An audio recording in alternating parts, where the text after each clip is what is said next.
Welcome back to Philosophy of the Barber. This week's guest is Hannah Coleman, owner of Union Barber Company in Merrimack, New Hampshire. Hannah has been a cosmetologist licensed for 8 years and a Master Barber for the last 5 years. Welcome, Hannah. Hello.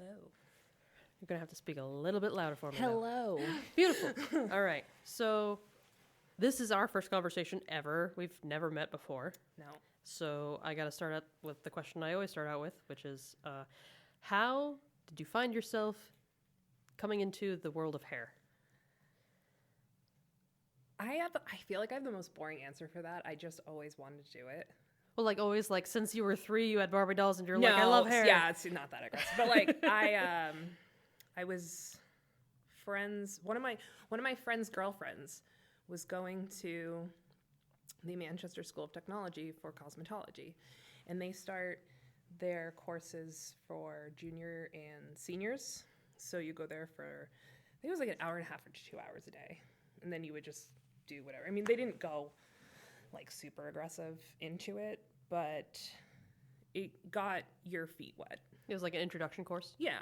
Like you did stuff, but it was like nowhere near actually like going and doing like the programs at like Empire and well, like Michael's I remember like when I was in elementary school, it was like a field trip we could like have our parents sign up for us. Yep. Where we would go and we'd be able to get our hair done, like just styled, Yeah. and then like nails painted or whatever. And that was the high school program. So something Yeah. similar to that, where it's like just like introduction, Yeah. not necessarily cutting or doing services. I did one haircut, maybe 2, and then I did like eyebrow waxing. But I'd say that was like that was it. That was the most aggressive. Sure. Well, and there's only when you got 2 hours a day, and Yeah. you do it for what, a semester, maybe 2, That's all year. all year. I use all year. Yeah. So it's not a lot of hours. You're only diving so deep. My instructor was like crazy as the days long. Like she was a character. So she would talk most of the time, but I did like, I learned some stuff, and it helped me to realize that I was interested in it. So then from there on out, I took the summer off, and then I went right into Empire in September and started there. And actually what I learned in those 2 years got me through my first portion, like first couple months there. Like I was like, cool, I already know this stuff.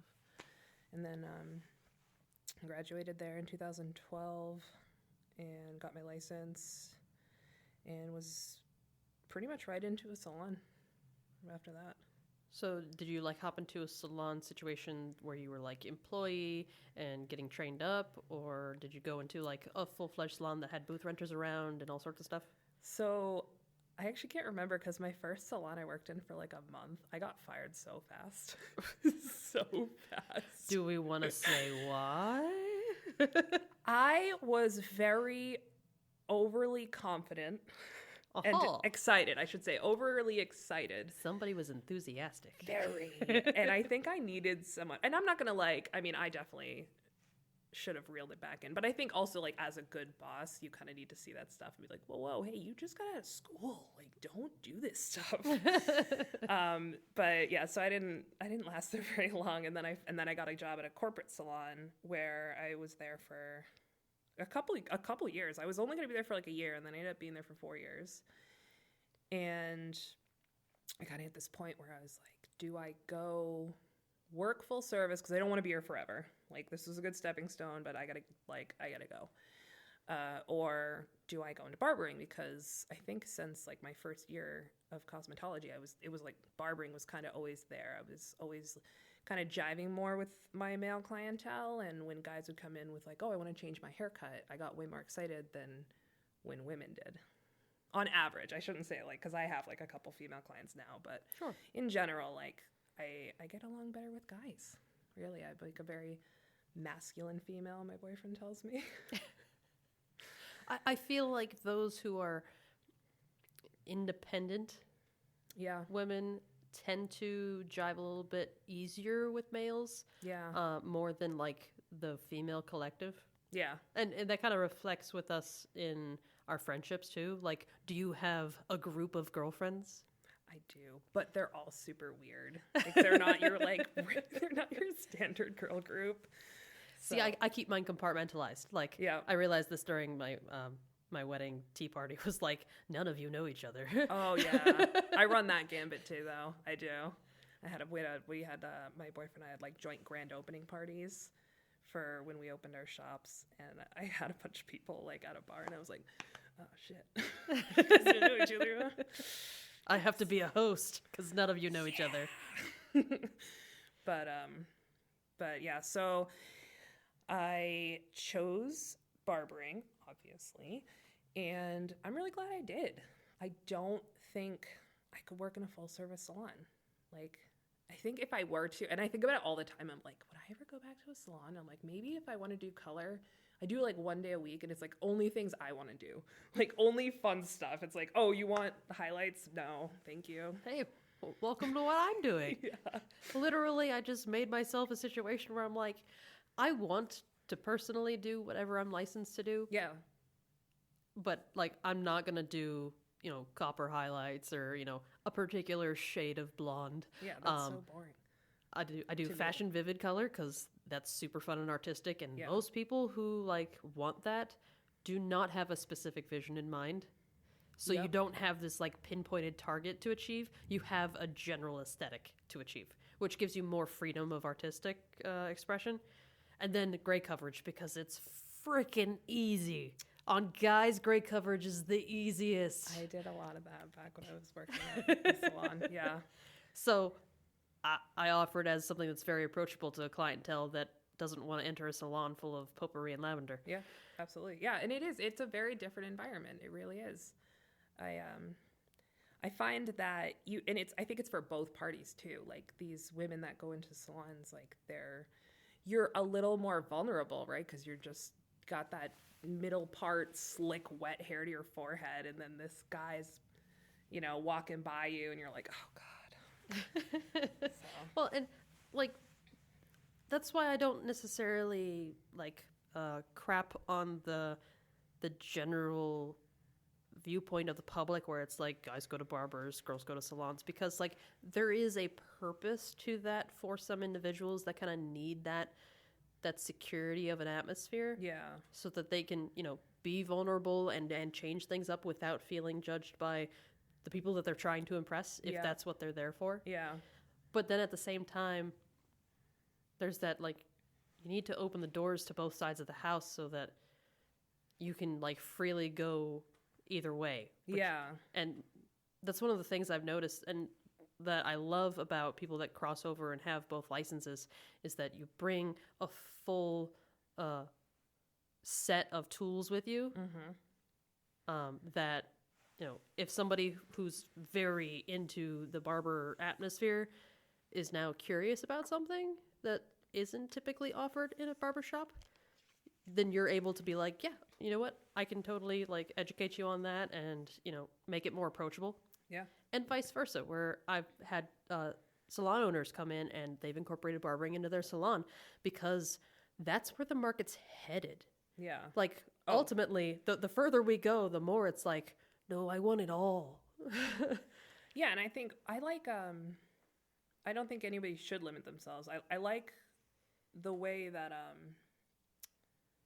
Blank Canvas has done it. I don't know if Yep. you've been in there.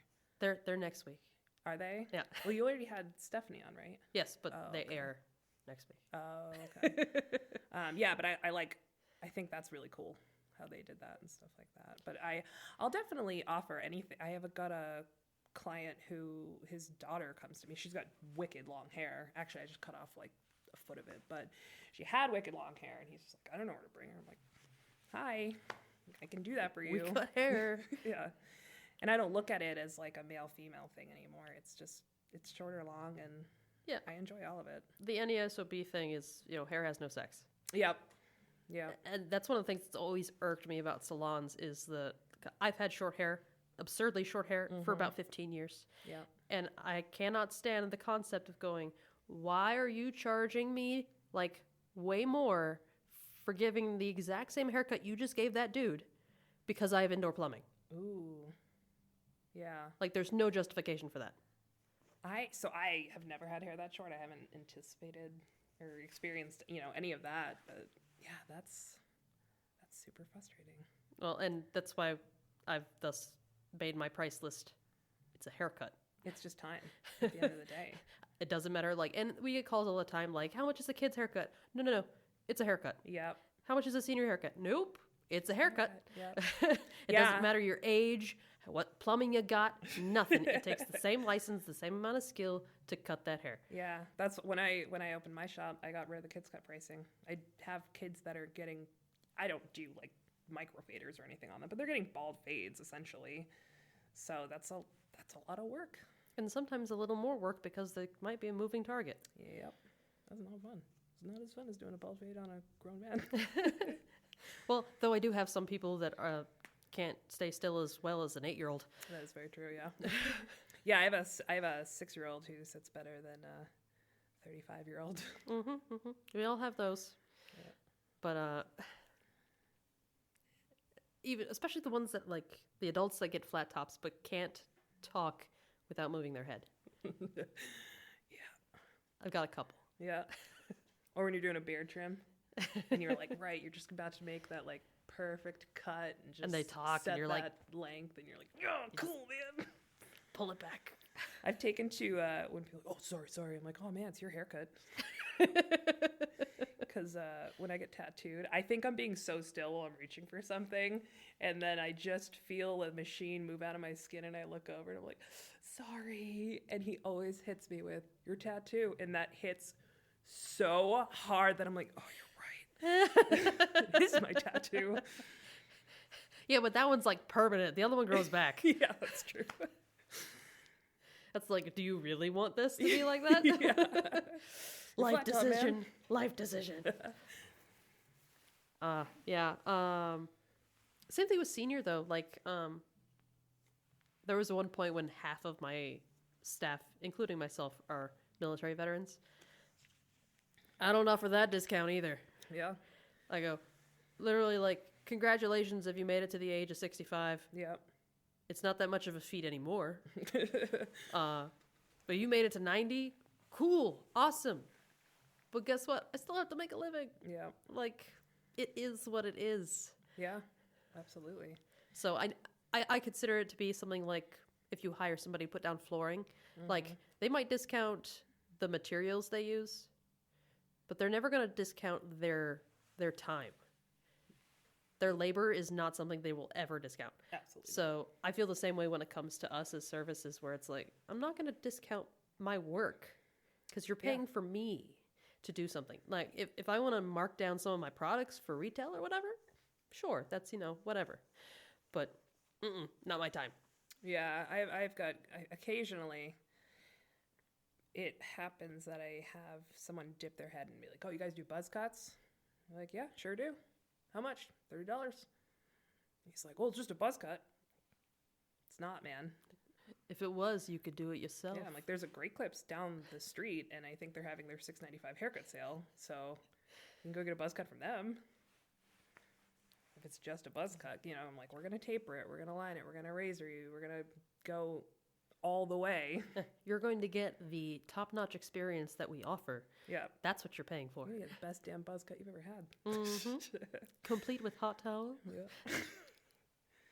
Yeah, no, I agree with that.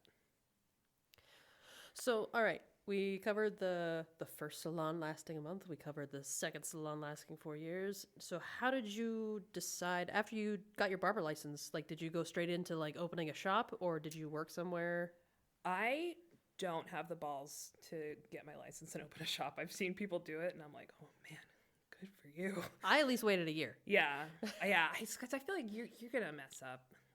I don't care where you got your education. Like, you need humbling, and you need to, like, just, like, live in the real world for a minute. Well, and I mean, we see so many people from different walks of life and different, like, parts of their life enter barbering, whether it's a second or third profession. Yeah. So it's like, hey, if you've, owned businesses before or whatever, Yeah. you might be ready to open That's one true, right out yeah. of school from the I guess business for me side. personally, I'm like, I need to like kind of flap the feathers a little bit first, I guess. Well, and you and I graduated from various licenses around the same times. Yeah.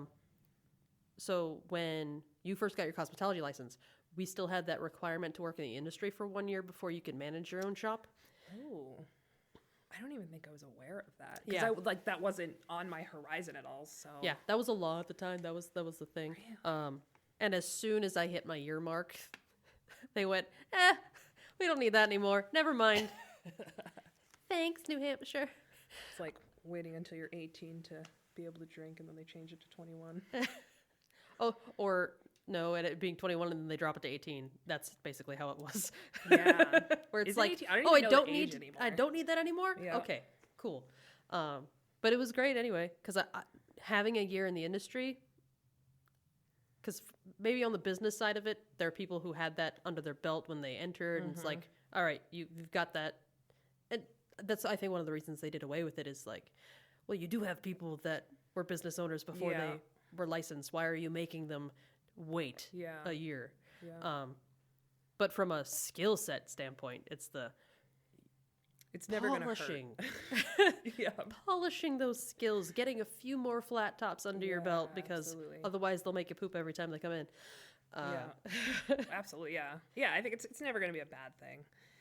No, I went to a brand new shop once I got out of school, and I was the first one that got hired, and I did a lot to, kind of help that shop build. Really, I think anyone that's there, when you open a shop, it's very important. Like first 3 months and 6 months and all that stuff, which was nerve-wracking being fresh out of school, even though I had, the cosmetology experience. I almost kind of like threw my cosmetology experience away. I was just like, we're going to start from scratch, and then brought it all back in.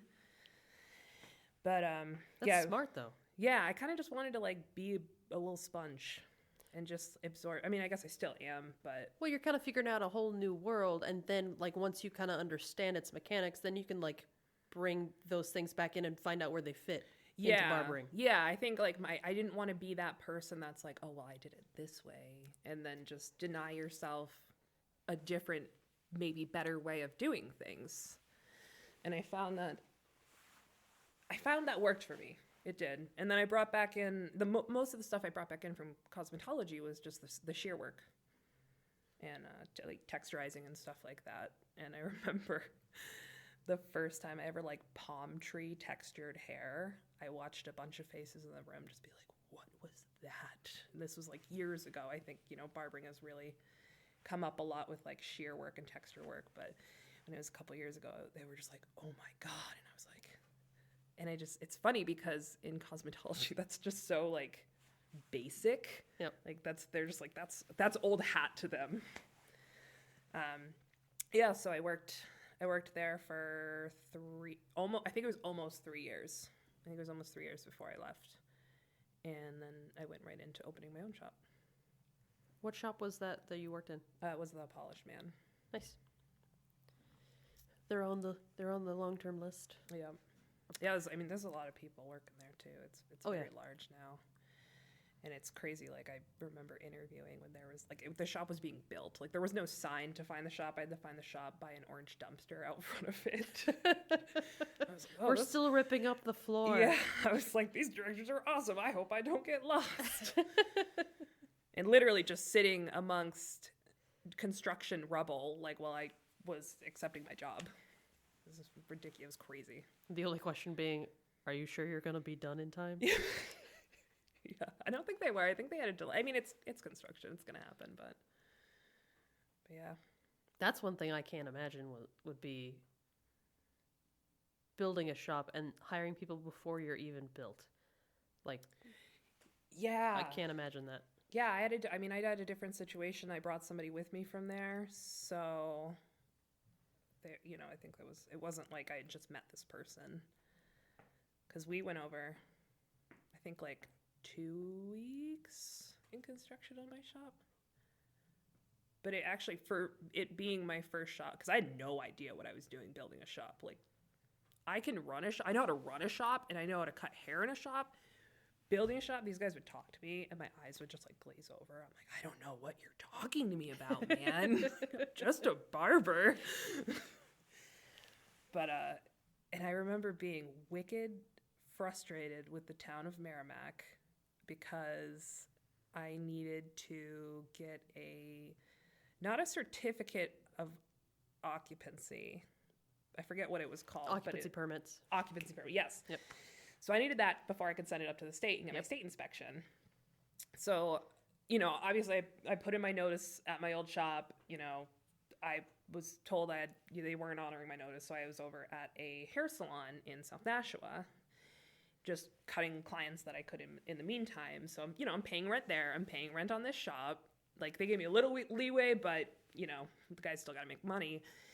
And I'm like, all right, yeah, so, like, if I could just get the certificate, because I think the state will accept a certificate of occupancy as well. I read somewhere. So I was trying to get them to get me that because it was already there for the building.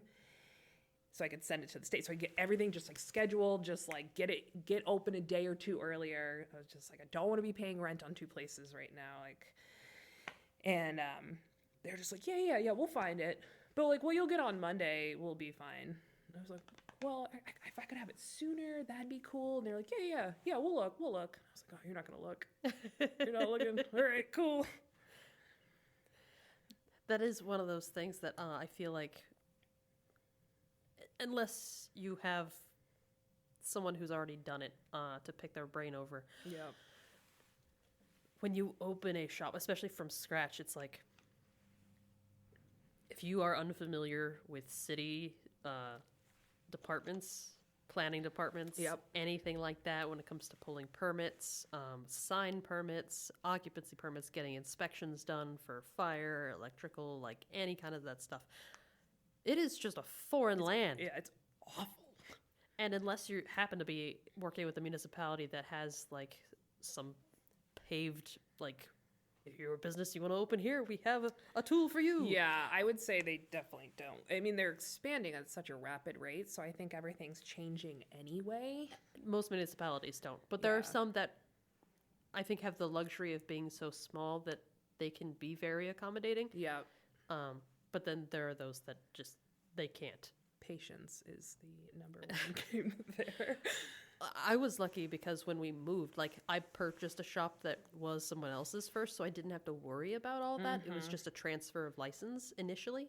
But then when we moved and expanded, I had to deal with all that stuff. But Yep. thankfully, I already knew a lot of things. We had 5.5 years in the community, so I could go to City Hall, very familiar with all the people that work there. That's awesome. Very like, oh, hey, hey, can I get this signed off or get Yeah. scheduled? And I was able to, I had like 2 months for the whole build out. And I got the signatures, I got everything set up, and it was like, I needed to be open by, it was like July 1st, because I had to be out of there. Or it was like July 3rd, or I can't remember. Yeah. But so I had to like get the occupancy permit down to the barber board so we could get scheduled by Friday, so I could schedule for Monday inspection so that we could be open. So I was like, I went to the planning office and I was like, here, I have all the signatures. And they're like, if you want to wait, like, I can type this up for you right now. I was like, really? Okay. There's tears in your Thank eyes. you. And then after she did it, she was like, oh, right. Are you going to have an opening for Saturday? Because my, like, son or somebody, like, needs to get a haircut because there's a wedding. And I'm like, yes, I can. 100%. Anything for you. Yeah, I got you. Yeah, I did not get that. But I do know, I think with everything that was so frustrating, I'm very good at taking lessons, like learning lessons from it. Like with everything that went wrong with this shop, like the next time I build a shop, it's going to be like a cakewalk compared to this. Way easier. Which, I mean, hopefully, but like everyone's... Oh, no, it will be. Yeah. I feel like with construction, you always have to plan. I think with everything that could go wrong, like did. Like the building that I'm in it's very old, and it was a barbershop. So I took over a barbershop as well, but I scrapped everything because it was a failing barbershop. Like the reputation was not good. So I was like, can't keep this name. So I did a lot of building in there. Like that's like, had I just gone in and turned key, I wouldn't have had to deal with like half of this stuff. But it was, you know, it's a very, you can't, I've done a very good job at like masking it. It's a very crooked building. There's like one part of the wall that's like, is like comes out farther than the other part of the wall. Sure. And like no one notices. I notice it, and it drives me crazy on a daily basis. But no one notices it, thankfully. Well, until you look at our ceiling, because I mean, this is also a super old building. Yeah. And tin ceilings. Yeah. So you should look at the tin ceiling and how it's cut, and you could tell that it's like at an angle. Yeah. do you just like every time you see it, just like your eye twitches just a little bit? Oh no! At this point, I just accept it because it's an old building with good character, and I go, I didn't have to replace that ceiling, so I'm happy. Okay, fair enough. It is a beautiful shop. You do have a very beautiful shop. Thank you. Yeah, I'm like super OCD, so that stuff is just like tiny little eye twitch, and then we move on with our day. No, it's the little things that are like modern issues that I'm like we have a floating floor. It's commercial grade, but it's still a floating floor. Yeah. And the people that put it in were in a little bit of a rush. Yeah. They did not put any sort of breaks in it, and it's a very long shop. So Ooh. in the past couple of years, it has like separated at places. I installed where my floor, they've, so I know like, how bad warped that it. is. Yeah. So there's a little bit of a you can feel a little change. I too have that. Yeah, that's the things that I'm like, I paid this much. How much for this? Yeah. Yeah, I got to call the place that I bought my flooring in, and I'm not doing it again. Like I'll pay someone this time because I don't have the time, but my time is worth more now. Yeah. At the time though, I was just like, really, I guess I'll do this. Like it was fun though. It's kind of fun to put that click together flooring in, but I don't want to do it again. I did it once. That's good for a lifetime. Well, I think over the years, like when you're first opening a shop, the one thing you have to spend is time. And you're like, if I can throw time at it, I'll get it done. Yeah. But you're like tight on money because you're trying to get open. Absolutely, yeah. But 3, 4, 5 years down the road, you're like, can I throw money at it? Because my time's a little more valuable.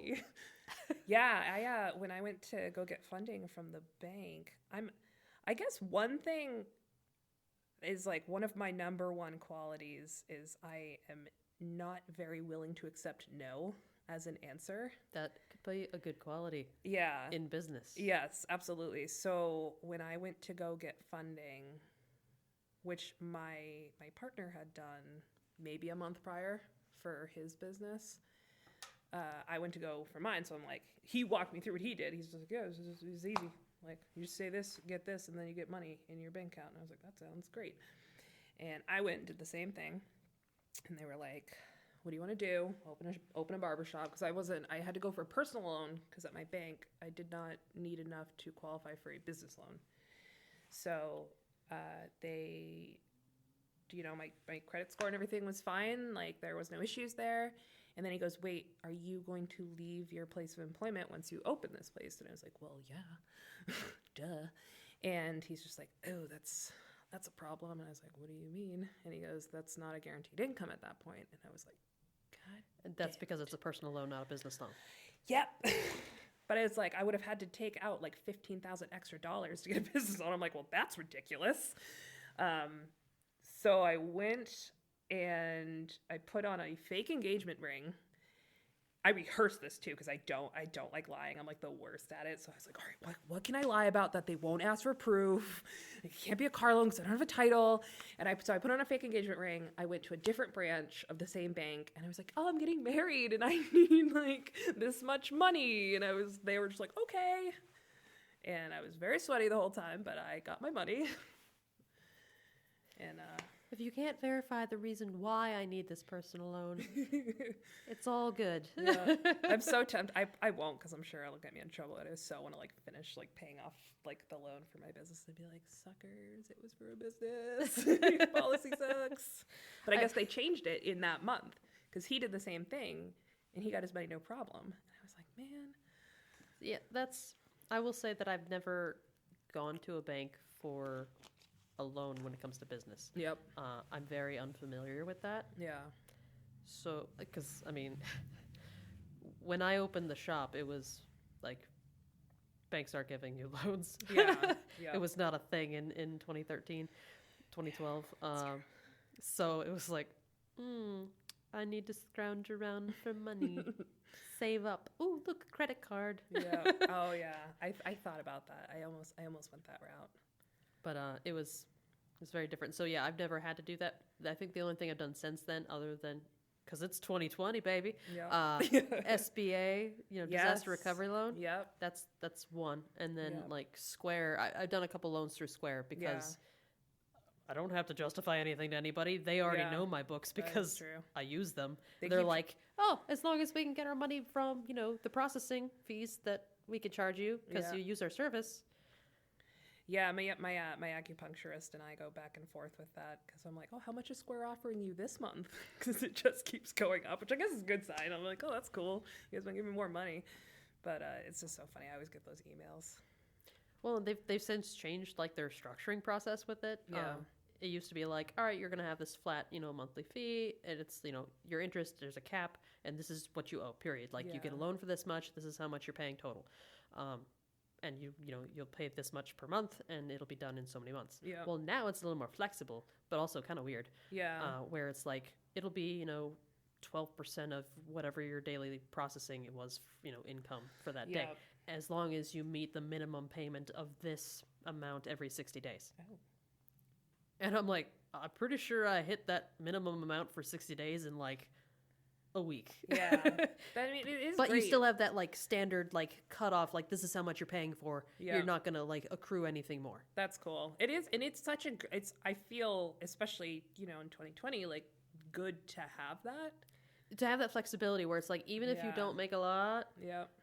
like you don't have to worry. Yeah. You can still like you'll still have money in your pocket. It's the same reason why barbers and hairstylists have a commission. It's great for new people that don't have as much of a clientele, where it's like you will leave with money in your pocket, and I'm as an owner still going to have money. Yeah. Like we both will still get paid whether you do 2 cuts or 10. Yeah. As opposed to you have a flat booth rent, and if you don't get that 2 or 3 cut thing today, if you get a big old goose egg, you still owe me money. Yeah. So it offers that security. Yeah. No, I do. I like having that. I think though, I've learned a lot in this, especially about like money and business and everything in this past, almost 2 years, that I viewed debt a lot differently than I did back then. I think when I was opening the shop, I was willing to throw myself into whatever debt. I'm just like, I just got to get it done. Like, let's just get it done. And now, obviously, I slowed down before making decisions first. But it was at the Connecticut Barber Expo. I did the VIP because it got you that like pretty close access to the stage, but also the 2-day education. So the first day was the technical education, and it was obviously jam-packed. And then the second day was the like self and like business education. Yep. A quarter of the people there. I was like, oh. And it shows, I'm sure. Yeah. Oh yeah. I mean, this guy was like, I drive a 2005 Dodge Dart. He goes, I own 8 houses. And he's just like, these barbers, he goes, you want to throw yourself into like the Escalade that's downstairs for $800 a month? Like, why? So kind of just saving up more than dealing with banks is kind of more my jam these days. I run my business differently, I think, than most people, because my goal has already been met, which is to make sure I am providing myself and other people a place to work. Mm-hmm. Like, as long as the overhead for the shop is met Yep. by the booth rents that I bring in, that means that I can work rent-free. Yeah. That's all I care about when it comes to the shop. Yeah. So whatever I make in my chair is what I make. So that kind of, it puts me in a different perspective when it comes to like accruing debt, keeping the shop open, like, and how I'm gonna like recoup those losses. Yeah. So, I mean, I don't want to own real estate. Yeah. Other than like the house I live in. Yeah. I don't want to get rich. Like, more money, the more crap you got to deal with. I think I just liked his point of, But it is very like, hey, don't get into stupid debt. yeah, like you Like, can, I'll get into debt for business as the day is Absolutely, long, because you know that your business will make money. spend money, make money. And that's what I didn't get at first, because Yeah. I knew nothing about business before I opened something. Yeah. Or was that the whole concept, like you hear your whole life, it takes money to make money. Yeah. But you don't get that until you try and start. Yeah, I would agree. And then you're like, all right, well, when you lack money, what else can we convert to possibly into money? Yeah. Because it's all just like a chemistry thing where it's like converting one thing to another. Yeah. I wonder if anyone's ever crowdfunded their barbershop. I guarantee That's you gotta people have. happened. It's not a bad idea. I can't hate on it. I don't know about hating on it, but Yeah. I take issue with it. Yeah, I wouldn't do it. I take issue with any business doing that, really. Yeah. Like, unless you are Kickstartering, where it's like you are promising a product, because that is an investor. Yeah. Crowdfunding, when it comes to like GoFundMe stuff, Yeah. is you're asking someone for charity, Yeah. and I'm not a fan of people asking for charity for a business. Yeah. Like, the only reason my website, my online store this year had a donation button is because my customers were frustrated that they wanted to help, but they didn't want to buy a gift card. Mine were the same, but they were just like, how can I help? And a lot of them were just like, I want to buy a gift card. I want to buy a gift card. And then they just bought a gift card, and then just like some of them just don't even use it. Yep. And I'm just like, you can use it. It's like, we're here, we're safe, we're good. I appreciate it, you know. But that was the thing is, we can't give you a haircut right now, but if you want to prepay for the haircut we can give you when we're open again, then I'm down for that. Because that's not charity. That's prepaying for a service. I didn't have like 50 people in a week using gift cards at the same time. Right. So I'm like, you're fine, man. I appreciate it. Yeah, it was very eye-opening. I felt so much love and support from clients, and it was very heartwarming. And it really kind of reminds you what you're doing like for the community and stuff.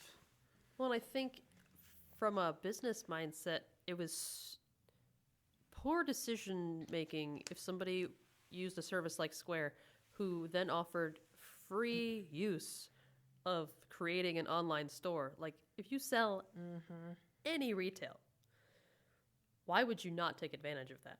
Yeah. Going, hey, if you want to support us, buy a t-shirt. Hey, if you want to support us, buy a shampoo. Like, yeah. I did curbside pickup days. Yep. I didn't think about the online store. Mostly because I didn't want to have to go to the post office. But I did a couple days. Well, the online store rolled out from this hour to this hour. They rolled out the curbside pickup option, so you don't have to have a shipping option. Oh, okay. Yeah, so that's all we offer for our online store is curbside pickup. Yep. But it was like, yeah, why would I not do that? And then with going through a quote second wave, and into the holiday season, it's like, hey, remember that online store? Yeah. Yeah. Remember that you can't count on shipping? Like, Amazon Prime ain't Prime anymore. Yeah. But you could still buy local. Like, you could still do it from the comfort of your home. Yep. And just swing by and pick it up later. Same day. Yeah. Almost instant gratification. Absolutely. So that's my goal for the holiday season, is pushing that out, going, we're still being creative here in 2020. Use it. Yeah. Yeah, it really tested your flexibility there, your adaptability, I should say. It was I've never been so adaptable in my whole life as I have in 2020. Really? Yep. Well, I mean, you had, like you said, like with the online store, adding in, like, I didn't have an e-gift card option on my website before COVID. Like, we had no reason to. Yeah, we didn't need it. Ours are really cool, like, in store too. So I'm almost kind of bummed about the e-gift cards, because then they're not gonna come in and buy them. We have like a wax seal and everything for our gift cards. Ooh, nice. So I'm like, damn, I can't do that over the I'm a internet. sucker for a wax seal. I know. My boyfriend totally ripped me off too. He's getting them too. I was like, oh, how would you get your own ideas, bud? But yeah, no, like stuff like that. Very, very good at saving, I learned, because it got through the pandemic, being a brand new business. And you were like, oh, we got to get these books in order, because I don't know exactly how much it costs to run this place a month. I am actually, for a first-time business owner, really good with my books. Yeah? My tax guy did my taxes the first year, and I was like, how'd I do? And he was not bad. And I was like, oh man, all right, cool. Because my boyfriend, he's a tattoo artist, so he's been doing that stuff for a while now. So he's like tax write-off, king of tax write-offs. Like, some of the stuff I'm just like, I didn't even think about that. And he kind of walked me through that a lot. So I've got like a whole file cabinet, QuickBooks, like everything, like the whole nine. It's all locked down. I'm thankful I don't need to get that into it because my situation is simple. Yeah. And I've designed it that way. Yeah. Again, I'm not in it to make money.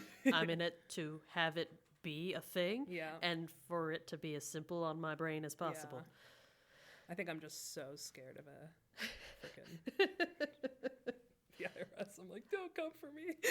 But I'm ready if you are coming. And that's why I have mine set up, because I don't want to have to deal with like 1099s. I did that 1 year and I was like, nope, never again. Yeah. So I have a tax guy. He makes everything really easy. I pay him a lot of money to make things really easy, but like it's just one of those things, like, can I throw money at it? Like, he just, as long as I have my QuickBooks in order, like, he takes care of it all. And I'm like, thank you. Yeah, that's still one of those things that I keep doing myself. And it's like, look, I have booth renters, so I know every week what money I'm making from them. Yep. I don't got to worry about that. And they're the ones that are covering the overhead. Yeah. And I mean, other than keeping receipts and making sure you write it in pen so that, you know, when the receipt inevitably like disappears, you still know what it was for. Yep. Yep. It's a blank piece of paper. I swear, IRS guy, this is what it said at the time. I've definitely lost a couple receipts, so hopefully nothing bad happens. But it definitely is one of those things that if somebody doesn't like give you a heads up ahead of time, though, it's like, no, did you use that in the shop? Yep. Did you talk about work during that? And I just hired a new girl who was I believe she was an employee at her last place, so I'm just like, tax write off. Like, I'm like, she's like, oh, I ordered this on Amazon. I was like, you should save the e-receipt. Make sure you say, because she's just like, never done any of this before. Like, it's like a whole new world, because maybe when you're W-2, like, you have nothing. Oh, the world is easy. You never even see the money that you make that goes to Uncle Sam. Yeah. Oh, I would throw every receipt away. I'm like, this isn't going to do anything. I don't care. And then I had to like snap out of that real quick because I was W-2'd at the first barbershop I was at. So this is the first time I've ever not been on a W-2. And it was just a wake-up call. Yeah, I've always been independent. Yeah. So I'm just lucky that for New England School Barbering, like, they cover the different ways that you can be employed. They did that with us too, but they just didn't go into like the details of it.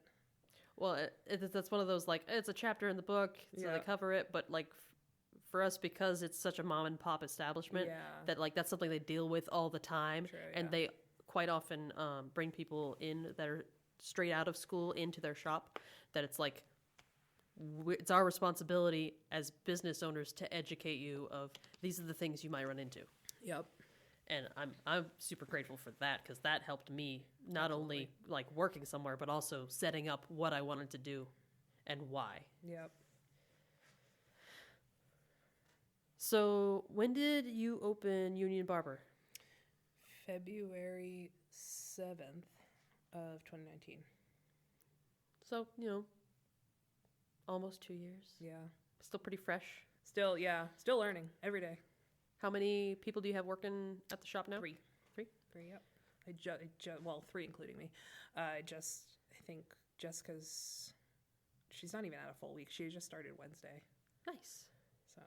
Any plans for the next year or two to expand to more than 3 chairs? I want to, and I'm just kind of taking it like by the books, really. Like, what are our books looking like? Because I don't want to hire a bunch of people that are all just kind of scrounging for clients, sitting around picking their nose all day. Of course. So Roomba and Brian Kirby, I never know if I should call him Brian Kirby or Roomba. I called him Kirby for a month before he started there. So I only know the Roomba nickname because of where he worked before.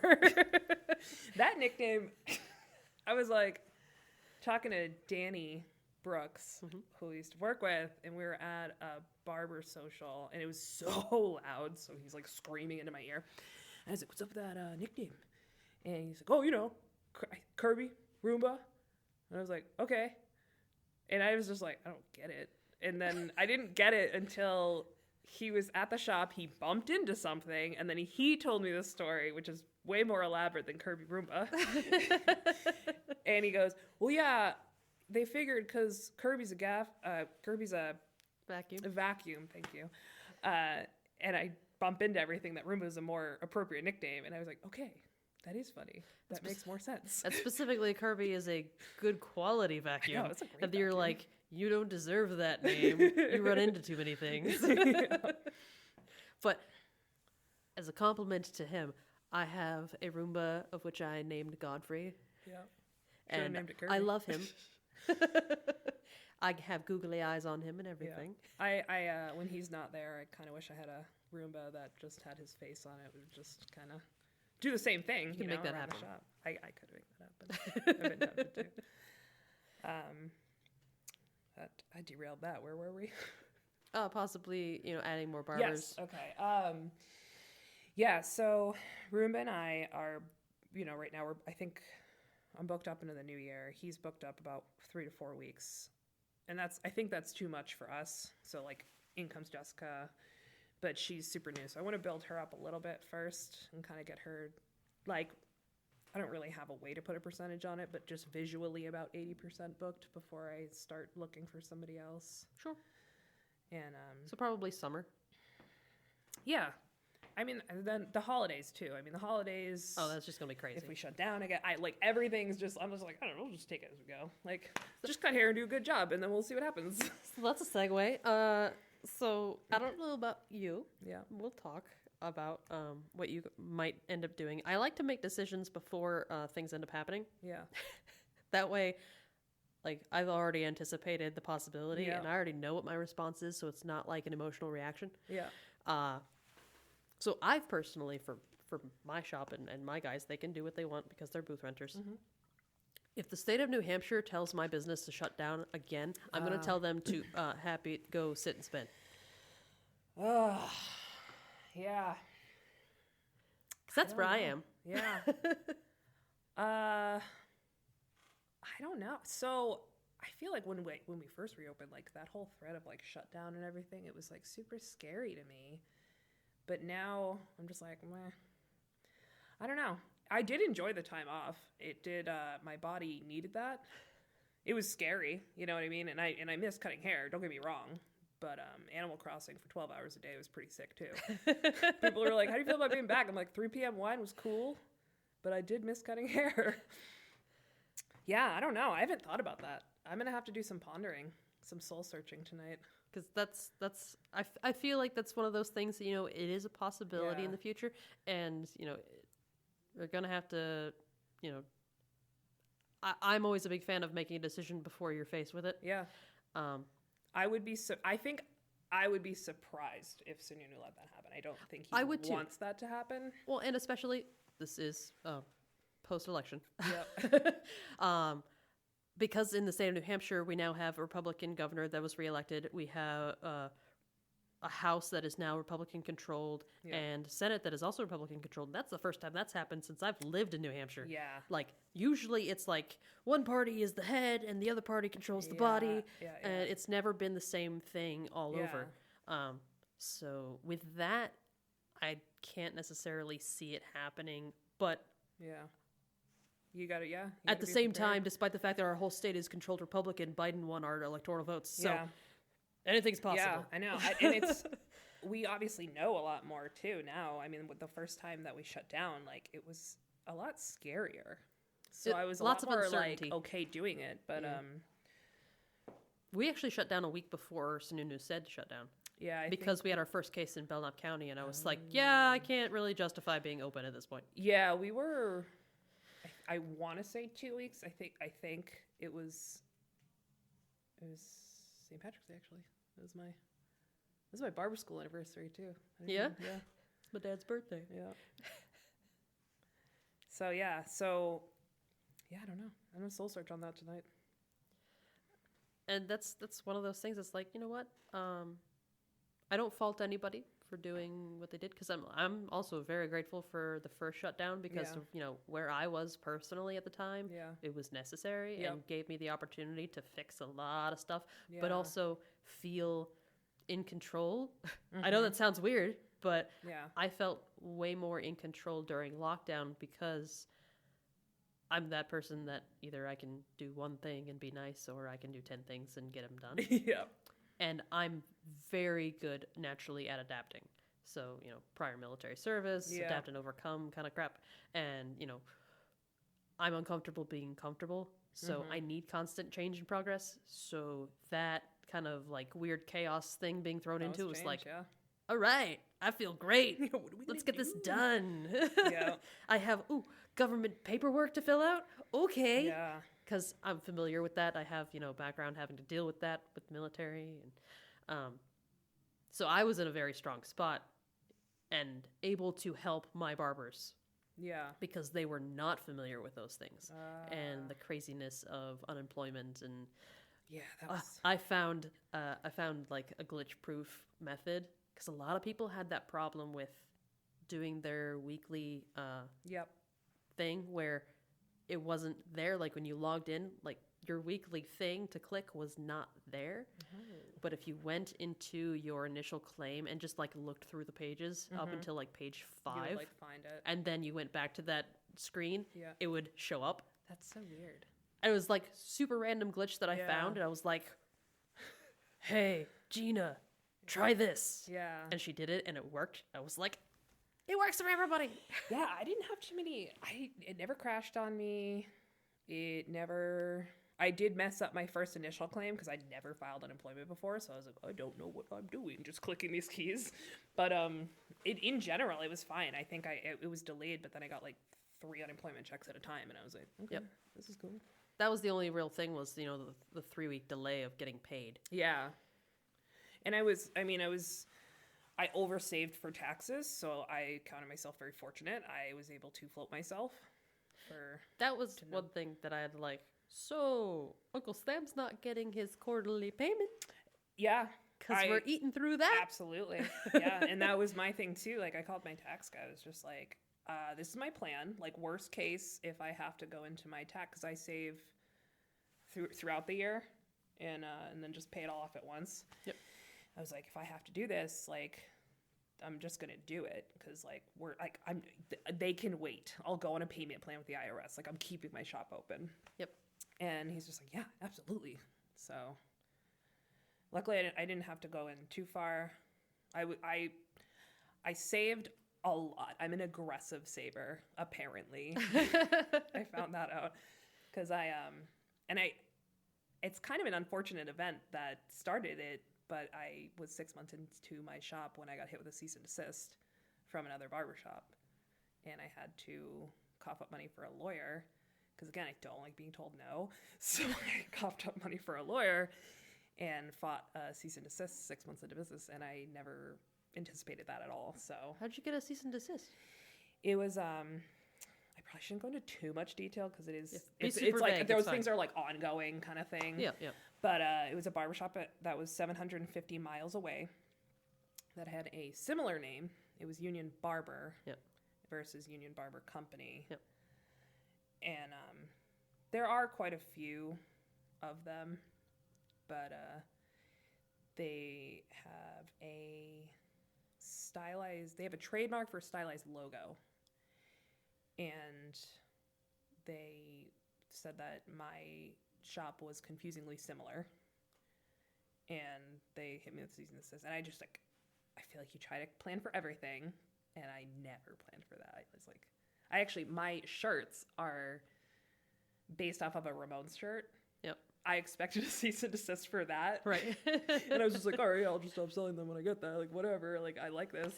Did not expect one. Like, I expected one, just not that. So I called every single shop like that I could find on Google and was like, who else got hit? Who else got this? And there was one other guy in Corona, California.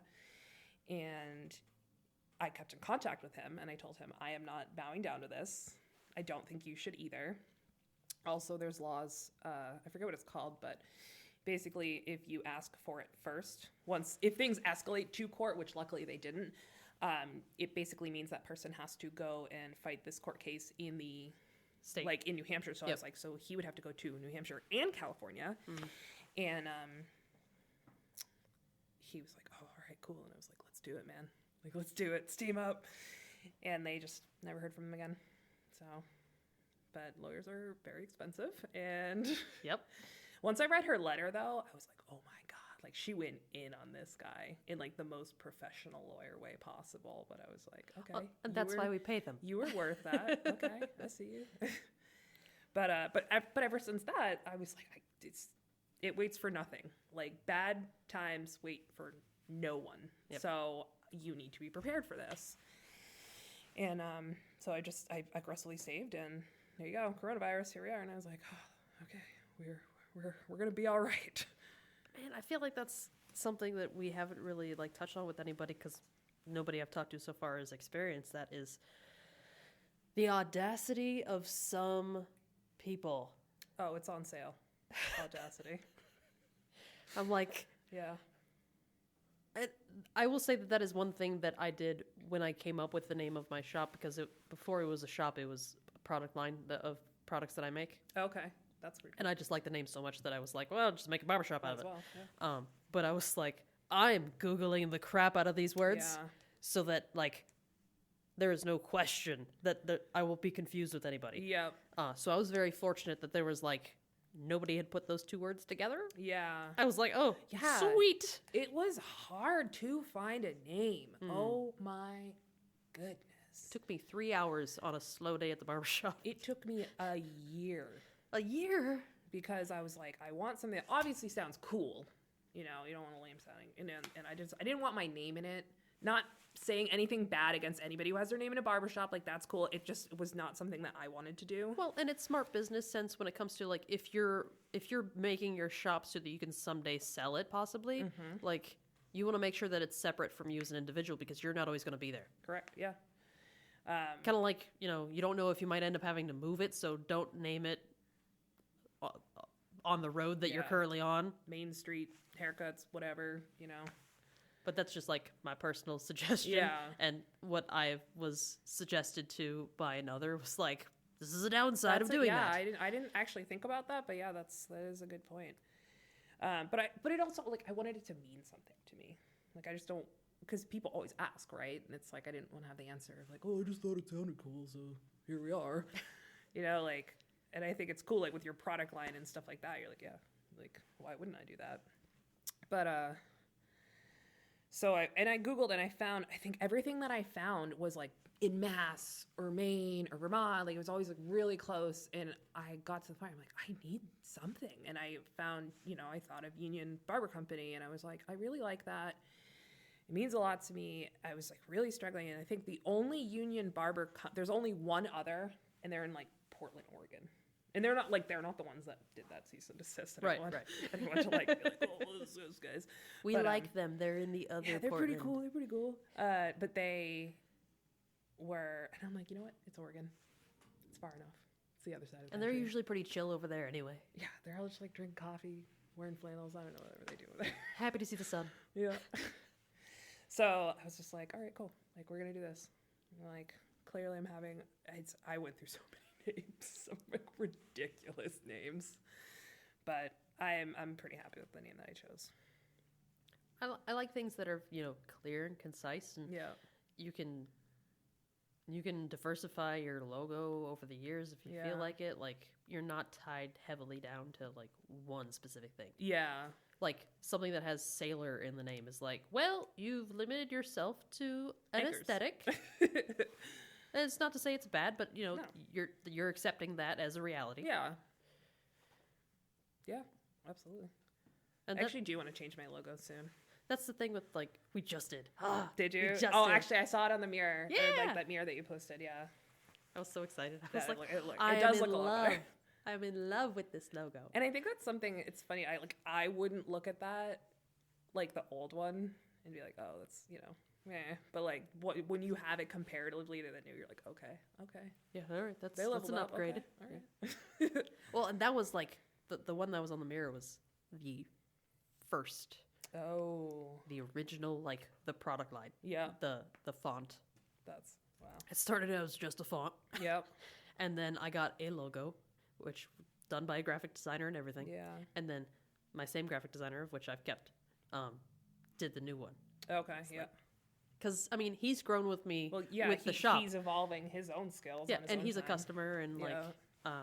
he understands the motif, the aesthetic, and keeping that at the core Yep. while growing it as a brand. Yeah, absolutely. I do. Do you try to get services from like your clients first? Like if you need like tree removal and you have a client that does tree removal, like I always try Yes to. and no. Because it's a double-edged sword. Like, yes, I want to support my clients Yeah. as they support me, but say in cases like screen printing services, Yeah. we'll use that as an example. Yeah. I have an issue, like when you're dealing with local people, there's sometimes we establish so much of a connection with people that offense can be taken when something is not in your price range and you have to say, I'm sorry, that can't work for me. It's just not going to work. Yeah. So in order to avoid that situation entirely, I will initially go to the internet and find a faceless company Yeah. and go through them first to see, like, am I going to like this? Am I, what kind of material do I want on, whether it's a shirt or a beanie Yeah. or whatever. Do these colors work? Does it translate? And I can just I can design it on there. I don't have to talk to anybody. I can order it. I can get it. And it's like, all right, do I like it? Do I not like it? Yep. And I don't have to worry about whether something is in my price range and like offending someone. Yeah. Because that's a fine line to walk, Yeah. especially in close-knit communities. Like, Laconia ain't big. Yeah. We got 16,000 people Yeah, in a we're- city. We're a bit bigger in southern New Hampshire. So, like, it's really hard to go somewhere without running into somebody you know here. Yeah. Yeah. And that's just not, like, I'm an avoidant person. Yeah. I avoid conflict. So that's something I'm not willing to deal with. Yeah.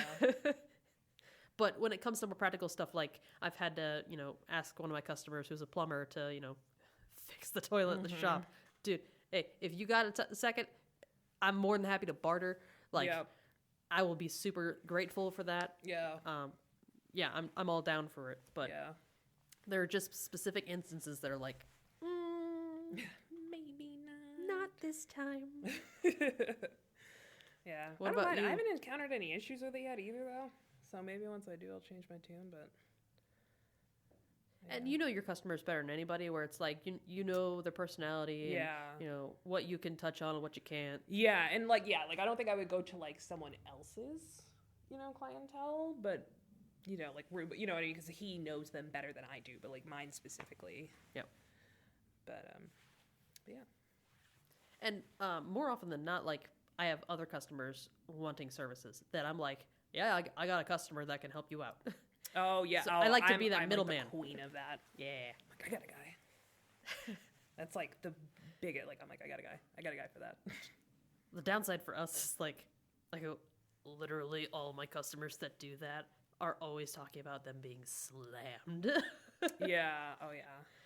So I go, all the good people are busy. So if you're finding somebody that's not, I don't recommend them. Yeah, absolutely. Absolutely. But it's the same thing when it comes to hair. It's like, Yeah. do you deal with new customers before COVID? Yeah. Where we're like, oh, why is the wait so long? Oh, I had a woman hang up on. Well, okay, so it was the other day, but I had a woman like a couple weeks ago like hang up on me. Oh, because your book's so far out? Yeah. She needs Saturday from 12 to 1. And I'm like, That's literally the first thing to fill up. yeah, I'm like, sorry, you only have 1 hour a week. And she's like, I've been trying to. And I was literally in the process of saying, if you would like, or, you should call Stay True, because I know they just hired somebody, so they might have availability. Like, I was in the process of, like, I send people to them all the time because they're just, like, some of my favorite people. And she just, like, click. I was like, hello? Okay. Like, it's like, I'm trying to help you, ma'am. That is one of the cool things, though, when you have a great rapport with another shop. Oh, yeah. Is, like, the ability to just be like, look, I'm sorry that, like, we can't fit you in, Yeah. but I can send you to somewhere that still does good work. Yeah, and it's very like we coexist very well, I would say, because they've sent people our way as well. And I can't say enough nice things about them. And I also, I'm not going to send someone somewhere where I don't think they'll get a good haircut, because that I feel like also reflects on me. Yeah. So I think, you can say pretty confidently that anyone there is going to do a good haircut. And they're all like sweethearts of individuals as well. Like they're just the nicest people. That's one of the reasons why, like, despite the fact that we have twice as many shops in Laconia as when we first opened, like, I'm not mad at it as long as, they're good shops. Like, Yeah.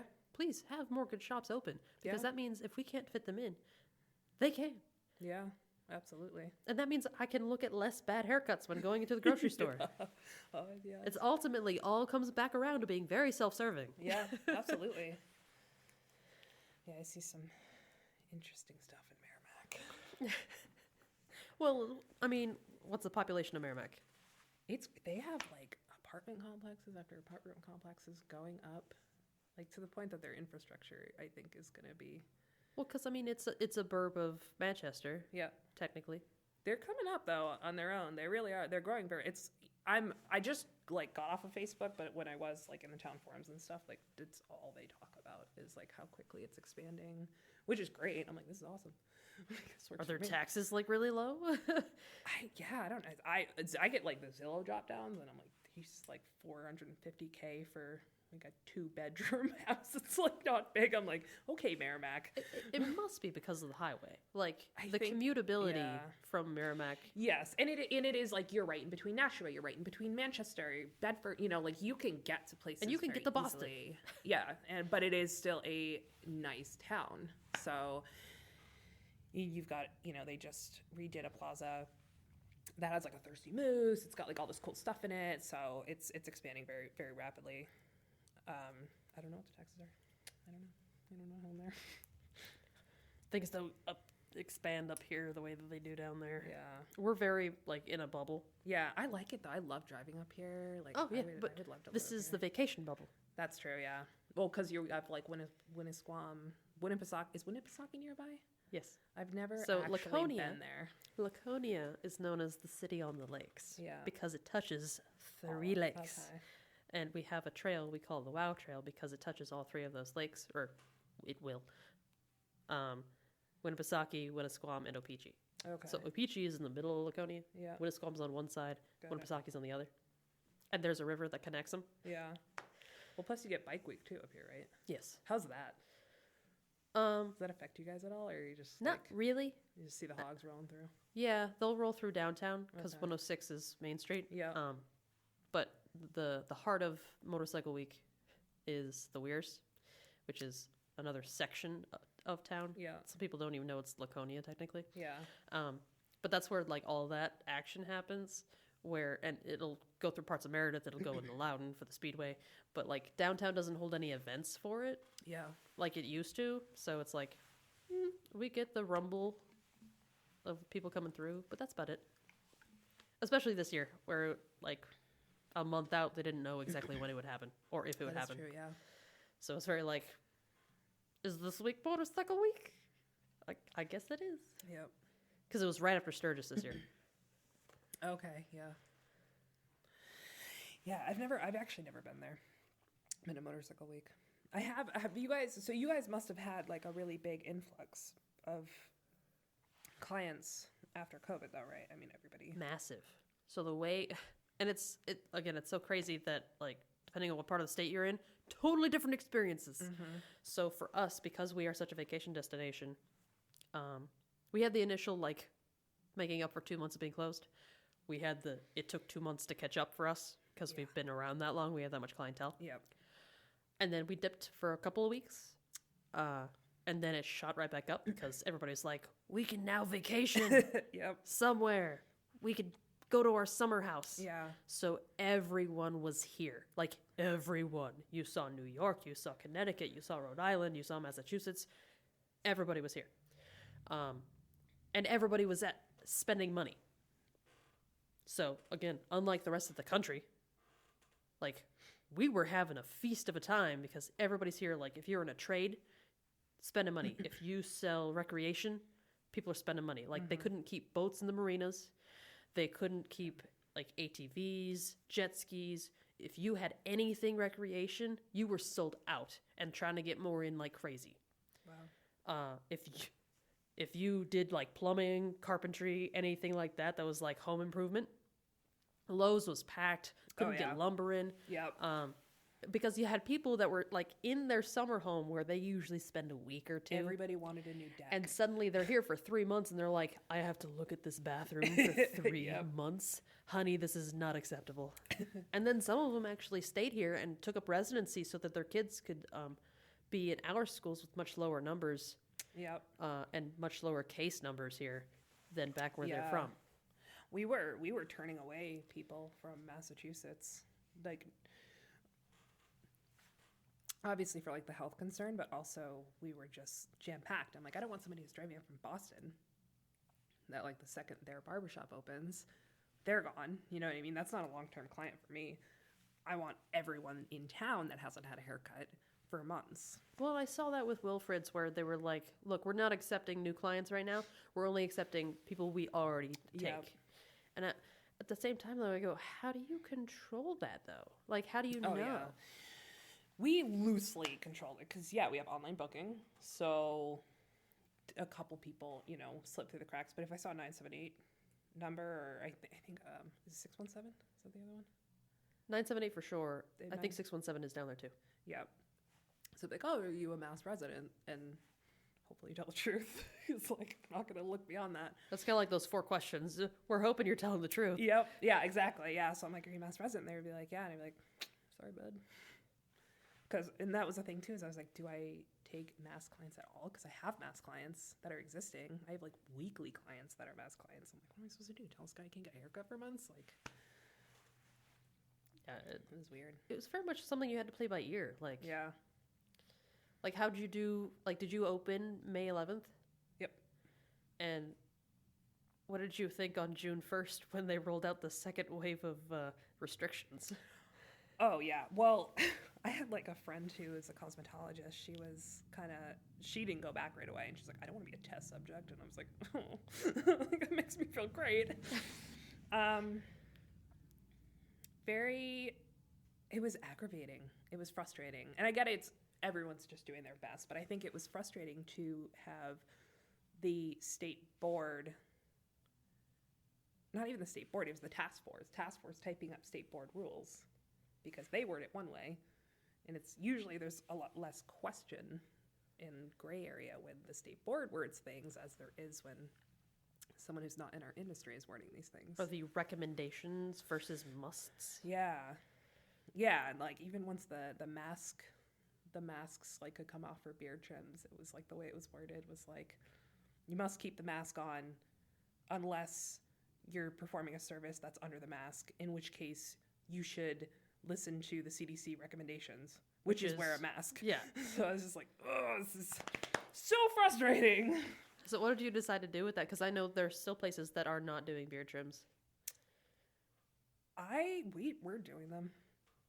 But if someone if they're like, oh, I have, allergies, like, I mean, we've been like really aggressive with like the intake. I'm like, if you have allergies or a cold and you don't have a negative COVID test, like you can't come in here. So we've been pretty on top of that. But yeah, we're doing beard trims. I don't know if people are like hounding me for them. So I was like, fine. Especially with having to wear a mask all the time. It's like, and I can't get a beard trim? Yeah. God damn it. I'm eating this all day. So are you guys offering anything other than beard trims right now?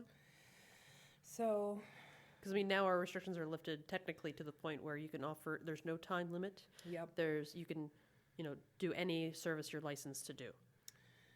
We're pretty much back to full service. I mean, we were doing like skin treatments, scalp treatments, stuff like that.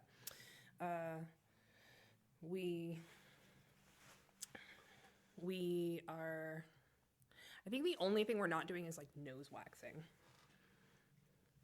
You did that? We used to, yeah. Well, I mean, we will again. I just have like the hard wax, so I can get in the ears. Oh, the Yankees. Like, inside, like the nose and stuff. The super yank with Q-tip Super situation. fun. I don't do Q-tips because that's those fail videos you see online. I've never seen fail videos. I don't look for those. They're brought to my attention. But with the Q-tips, the cotton will come loose from the stick. And then you're just like, oh, cool, what do I do now? Get the pliers. Yeah, so, and even, I think, before with that service, I offered it because people wanted it, but I would always, like, preface it with, like, you shouldn't do this. That's your body's natural immune system. So, even before, but, like, now, I'm like, especially now, I'm like, you need all of those. It's Trust a pandemic. me. Leave the nose alone. Yeah. Ears? Okay, fine. Yeah, I'll do it all day. But one thing I didn't anticipate coming back was with the amount of new clients that you've never seen their full face before. You don't know if they're hiding a mustache? I had a guy with a goatee. I was like, I did not peg you as a goatee, man. And it's like I feel like your brain subconsciously makes a face for what's under there if you don't know. Oh, yeah. Well, it's kind of like if you always see somebody wear a hat and then suddenly you see them without the hat, you're like, that's not part. No, there's part of your silhouette is missing. Yeah, it was the first time I saw that, I was like, what? And it was like something I never even thought about until it happened. And I was like, oh my God. Yeah, I had a couple of those. I'm like, realizing, man, after this, I'm not going to know who you are unless you like cover up the bottom half of your face. Like, who what's are your you? name, man? Oh, sorry. Just cover my mouth real quick. Yeah, it was wild that first time. I was like, this is so weird. And I don't know if like anyone else has encountered this. Like, I mean, I guess other than like us two sitting here, because like no one talks about it. But I'm like, this is gonna be weird. Hey, the things people need to talk about. Mm-hmm. Like, I just did a beard trim today, and I haven't seen this guy's face in like 9 months. Yeah. But I cut his hair, like once a month.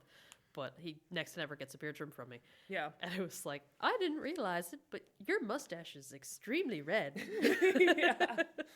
He's like, I was looking at that today. I did notice that. It feels so wrong and like dirty to take off someone's mask. I feel once you go do like a beard trim, I'm like, this feels wrong. I will say though, because I don't really deal with the ear loops. I don't move them. Like, I will move them out of my way, but I'm not going to remove them from the ear unless you're wearing a mask that's too small. Yeah. And that's the only way I can get to your hairline. Yeah. But I will say that there's a huge difference between like you removing somebody's mask and them removing it. Yeah. So I make other people like, I go, all right, it's time for beard trim. Take off your mask. Yeah. It'd be like a doctor. The difference between removing your pants and them having you remove your pants. Yeah. Is like malpractice. Yeah, absolutely. Yeah, I do. It's like 50-50. I think it just depends. Sometimes I just do it, and then other times I'm like, get that thing off. But I made this reference, and everyone in the shop agreed. I was like, I imagine, like, I've never done this, but I imagine this is what taking off someone's bra feels like. Like, I feel like it probably feels about the same. I can only empathize, but everyone agreed with me. All the boys agreed. But yeah. That they'd know. Experts. I think the worst is when somebody comes in with a tie around mask. Yeah. Especially when it's like a double tie around. Or like the full, I don't know what they're called, but it's just straight fabric around your whole head. Oh yeah, the gator thing. Gator, yeah. I actually, I keep disposables around and I go, so we're switching that out. I am right by the door. I'm like, no. Yeah. It's even covering up half my work. I've got a good amount of disposables. So I went overboard on getting masks because I was like, well, I have to assume that no one's going to have one. And like, obviously it's not what happened, but I got a ton. So did you do the initial, the state? Yeah, they gave me a lot.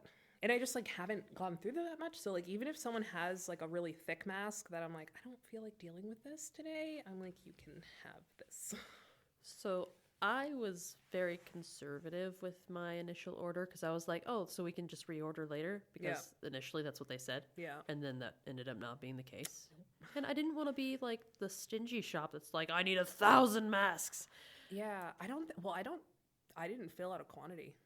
They were like, how many people will you have in your shop a day? And I put whatever the number, assuming we're fully booked, which we were. And then they just gave me, what they gave me. I didn't even get the option to fill out. I got 150 masks. What? Was that 3 boxes? 3 boxes. Oh my God. I think I got 7 or to 9. And I was like, all right, cool.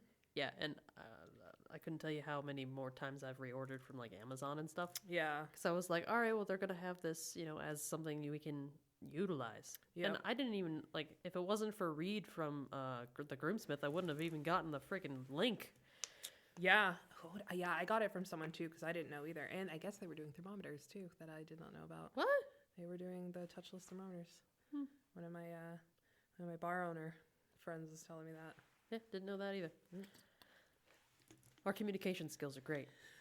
Yeah, I know. I would say you really had to check for all of it. Like, oh yeah, no one's telling you. You had to be extremely active, and very I diligent. And I was when I was home. It was easy. It was very easy. I was on all the calls. I was on the Zoom meetings with the state board. Like I was like on top of it. But then you go back to work, and I don't know about you, but I was exhausted. Like 2 months off, my body was not prepared for that. And I even I got back into a sleep schedule. Like I was like, we're gonna go into this as best we can. But after I'm there for 10 hours. I used to do 12 hours. And I would get home and I would just look at my boyfriend like with my eyes half open. Can I not talk to you? And I was like, I don't know, I did 12. This 10 is killing me. I was like, what happened? Like you would have thought I was dragged behind a train. And now I'm fine, but it was and I was sore at the end of the day. I was just like, everything hurts. Like I was like, how did I do this? I will say that periodically I've taken time off to do other things. Like I did some education for 5 weeks in Colorado a few years ago. So like I have taken stints of time off of doing barbering. So my body's pretty good at like coming back. It's not a huge thing. Might have feet ache, but that's like normal. Yeah. My eyes the first week. Oh yeah. It was like driving for several hours in a blizzard. Yeah. Like that kind of hyper focused because yeah. I mean, when we're in it, we're constantly focusing on details. That's what we do. Yeah. But when you don't have to do that for 2 months and your eyes are like, or like for anything, you're, staring at a screen, doing one thing or another, filling stuff out or watching a Zoom meeting or watching your, Netflix binge of that day, whatever you happen to be doing, it's not the detail that we're used to doing. No, yeah. And my eyes were like, my head. Yeah. I miraculously didn't. That's the only thing I didn't have. No. But my feet at the end of the day were barking at me. No, thankfully over the 8 years of owning a shop, I've gone through quite a few like shoe attempts at like, are you gonna deal with like what I need you to do? Yeah. How are you gonna do? And I've found a really nice groove with super random pair of shoes that have been fantastic. Vans all day. Vans slip on. I can't. No, I have. I did that for a while, and it was like, it's great for winter because I wear all my slip-on boots to get in the snow, come to the shop, change them out, get another slip-on, but they have no arch support, and I have high arches. I need that support. So, like, I wore my Vans today because they're Toy Story. I've heard you like Disney. Yeah. And my Crocs, of which match the shirt that I'm wearing. This is my Saturday after work get up. So the only reason I wore those shoes is because they stay here at the shop. Yeah. And I knew I was going to be wearing my Crocs after work, so I didn't have a backpack to put them in. Yeah. So I was like, no, Crocs today. But I wore them yesterday too, and I was like, oh no, I have to wear Vans 2 days in a row. My feet are gonna suck. Yeah. Because Friday is Toy Story Friday. My entire outfit is. Really? I have the best cutting shirt. It's like a bowling style shirt and it's all Toy Story 4 characters on it. Yeah. It's amazing. The fabric, I don't know what it is. The hair just falls off of it.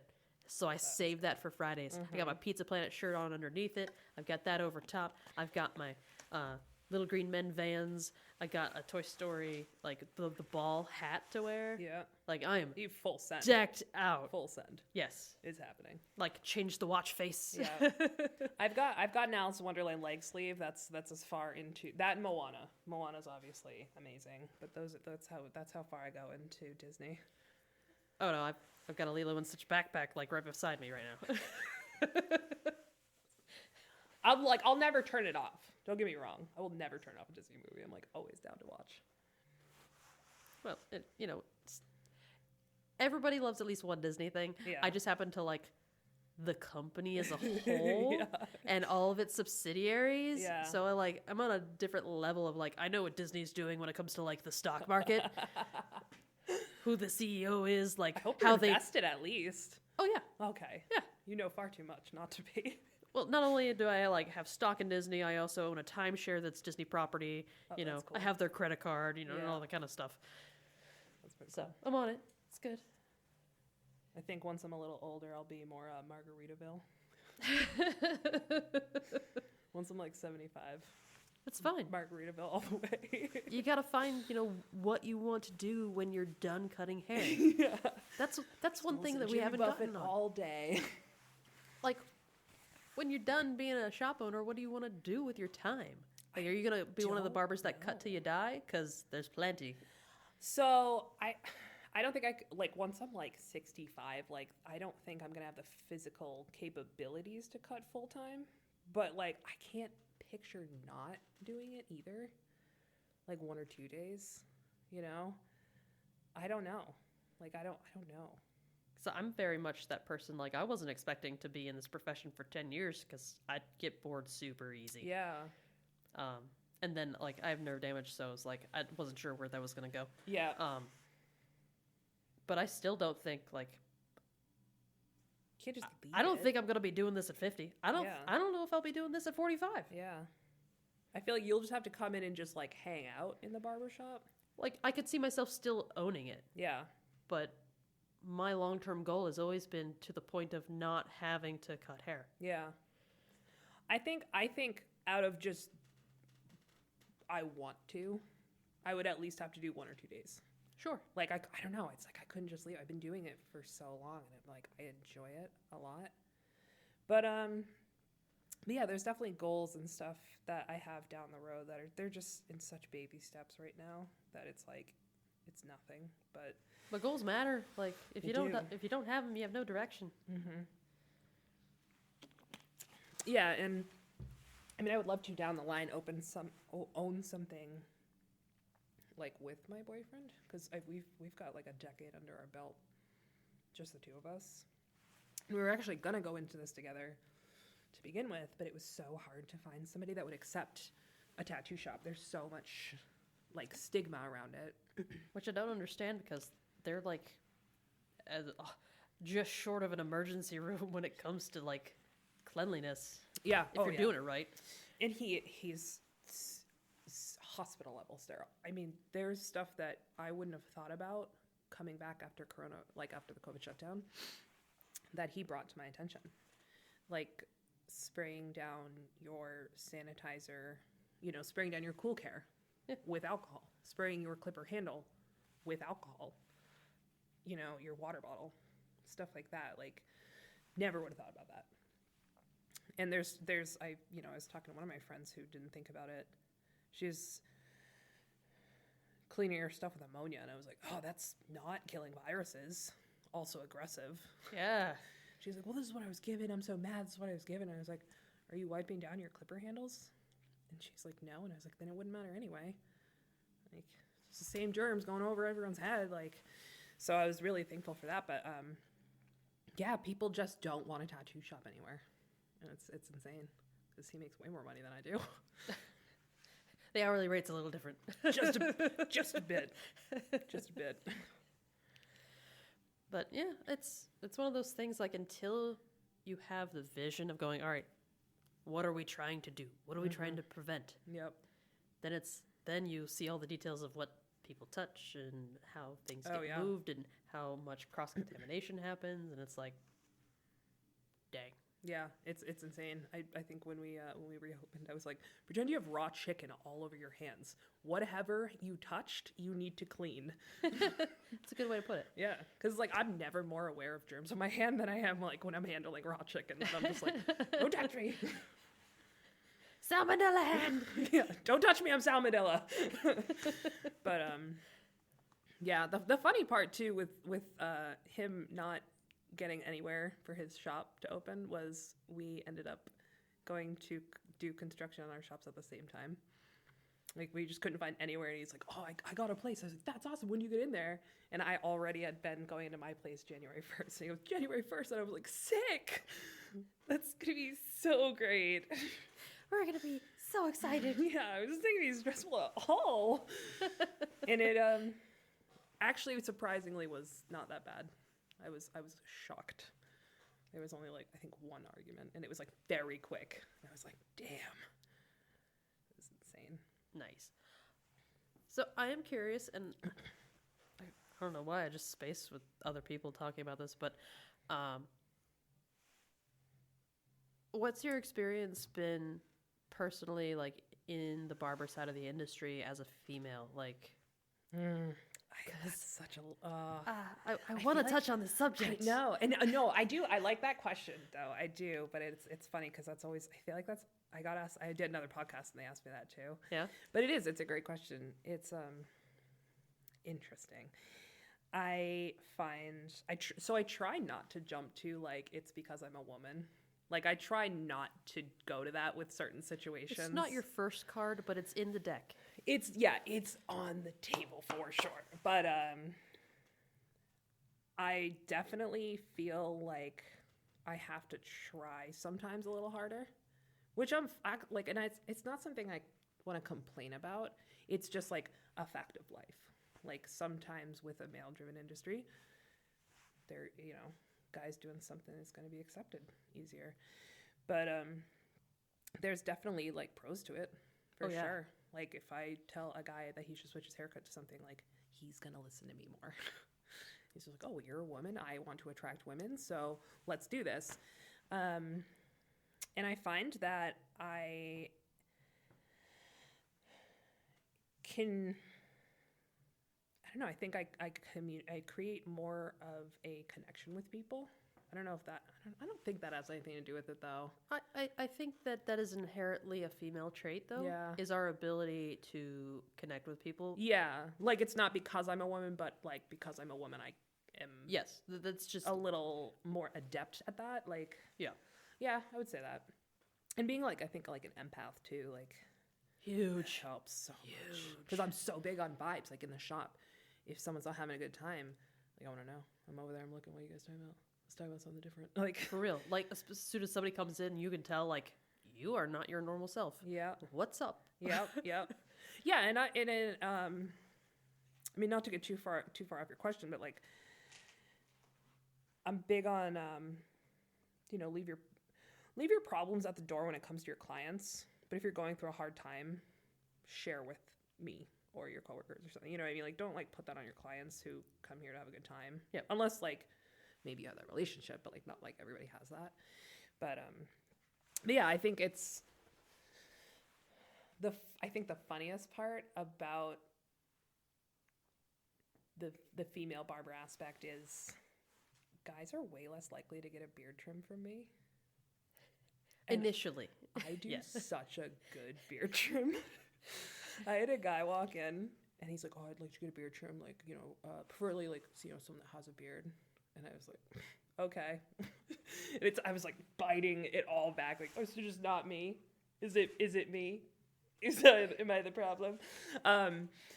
So I booked him with someone, and I told the guy who I booked, I was like, "Yeah, he wanted someone with a beard, so that's you." And he's like, "That's hilarious. You've given me the best beard trim I've ever had." I was like, "I know. That's his loss." It's like that whole, there are two barbers in town. One has a good haircut and the other one has a bad haircut. Which one do you go to? Yeah. Yeah. It's very much like, hey, you see all these guys that work here that have beards and they have really, really good trimmed beards? Yeah. Guess who did that? I got no beard. I was talking about starting I don't think I'll do it, but it would be funny to start a beard oil company because I'm very product particular. Like I rip apart things. And I was like, so I'm like, that's, obviously a good trait to have if you want to start a company of products. But I was like, how hilarious would that be? Just like a woman started a beard oil company, like no beard, Oh, you have beard oil? Yeah. Yeah, that's awesome. Okay, well, that's great. Oh yeah, aftershave, pre-shave, and beard oil. Yeah. I love that. I think that's hilarious. Well, Like in like a good way. Like it's just like it's change. I think it'll it changes people's way of thinking about stuff. well, the way I feel like it's as much a visual difference as it is like general like gender situation where even if you put us beside each other, Yeah. for the listeners listening, Hannah has long hair and I have a fade. So putting even just us beside each other Yeah. and comfort level, someone is more likely to have just a little bit more comfort with me because Yep. I am sporting the haircut they're more comfortable wearing themselves. Yeah, absolutely. So they automatically go, that means you must have more experience in this environment. Absolutely. And it's just that, mental generalization. And they may be right, they may be wrong. Yeah. Because it'd be like, you got to get your haircut in the barbershop. And you Yeah. go, she could get her haircut in the barbershop too. Yeah. Anyone could.